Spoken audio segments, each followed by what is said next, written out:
আপনি কি বিদেশ আসার কথা চিন্তা করতেছেন? যে ভিসা হওয়ার পর টাকা দিবেন? আপনি আগে 1 টাকাও দিবেন না, অথবা বিদেশে আসার পর আপনি টাকা দিবেন? তাদের জন্য আজকের এই ভিডিওটা। যারা ভাই আমরা অতি উৎসাহী মানুষ যে আমরা প্রবাসে যাব, সেটা মিডল ইস্টে হতে পারে, সিঙ্গাপুর, মালয়েশিয়া, অথবা ইউরোপ, আমেরিকা, কানাডা, অস্ট্রেলিয়া আপনি যেতে পারেন।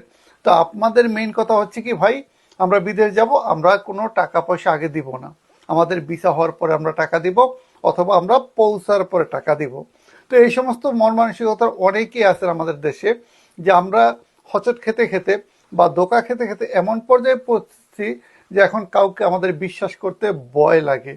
তো এখন আমরা কি বলি যে ভাই আমি বিদেশ যাব, ঠিক আছে, টাকা 10 টাকার জায়গায় আমরা 12 টাকা দিব, কিন্তু আমি টাকা আগে 1 টাকাও দিব না, ভিসা হওয়ার পরে আমি আপনাকে টাকা দিব, অথবা আমি ওই দেশে পৌঁছার পর আপনাকে আমি টাকা দেব, প্রয়োজন আমি 1 লক্ষ টাকা 2 লক্ষ টাকা আপনাকে আমি বেশি দেব। তো এখন কথা হচ্ছে ভাই, বর্তমানে সিচুয়েশনে বাংলাদেশিদের জন্য বলতে গেলে 90% দেশের ভিসা বন্ধ বর্তমান সময়ে। তো এখন আপনারা শুধু শুধু এজেন্সির পিছনে না ঘুরে, টাকা পয়সা খরচ না করে ভাই দেশে কিছু একটা করার চিন্তা ভাবনা করেন।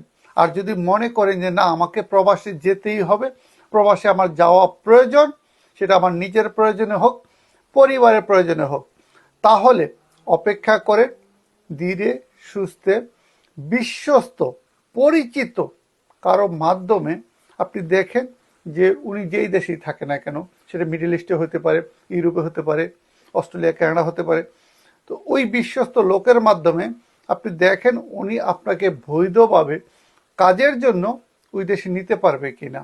কারণ যিনি যে দেশে অবস্থান করতেছেন তিনি ওই দেশটা সম্পর্কে ভালো জানেন এবং বর্তমান সিচুয়েশনটা উনি ভালো জানেন। আর ওই বাংলাদেশের এজেন্সিগুলো, তাদের দেখবেন যে অনেকেরই পাসপোর্ট নেই। বিআইপি গুলশান বনানীতে বাড়ি দাঁড়াতে আপনার বিআইপি অফিস করে বসে আছে, আপনি অফিসে ঢুকলে মনে হবে যেন রাজপ্রাসাদ আপনি ঢুকছেন।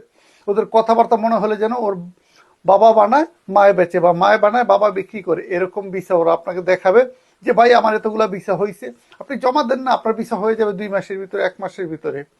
তো আপনার কাছে ডিপোজিট নিবে, পরবর্তীতে গিয়ে দেখবেন আপনি অফিসে খুঁজে পাবেন না। তেমন আপনাদেরকে বলতেছি ভাই, এজেন্সি তাদের নিজেরই পাসপোর্ট নেই বা নিজের একটা পাসপোর্ট করে রাখছে, কিভাবে দেশ থেকে পালানো যায় তারা এই চিন্তা ভাবনা করেছে। তো এখন আপনারা যারা ইউরোপে আসবেন অথবা মিডল ইস্টে যে দেশে আপনি যেতে চাচ্ছেন না কেন, আপনার বিশ্বস্ত পরিচিত যদি কেউ থাকে ভাই তাদের মাধ্যমে যোগাযোগ করেন। অনেকে কমেন্ট করেন শিমুল ভাই আমার তো পরিচিত কেউ নেই, তা আমি কি করব? আরে ভাই পরিচিত কেউ নেই, দেখেন আপনার ব্লাড রিলেটিভ কেউ না থাকলে আপনার ফ্রেন্ড সার্কেলের ভিতরে কেউ আছে কিনা, আপনার আত্মীয়ের ভিতরে কেউ আছে কিনা, ভাই কেউ না কেউ তো আপনাকে উপকার করবে। যদি আপনার রিজিক থাকে তাহলে অবশ্যই আপনি আসতে পারবেন। ওই ভিসা হওয়ার পরে টাকা দিব, পৌঁছার পরে টাকা দিব, এই সমস্ত কথা বাদ দেন ভাই।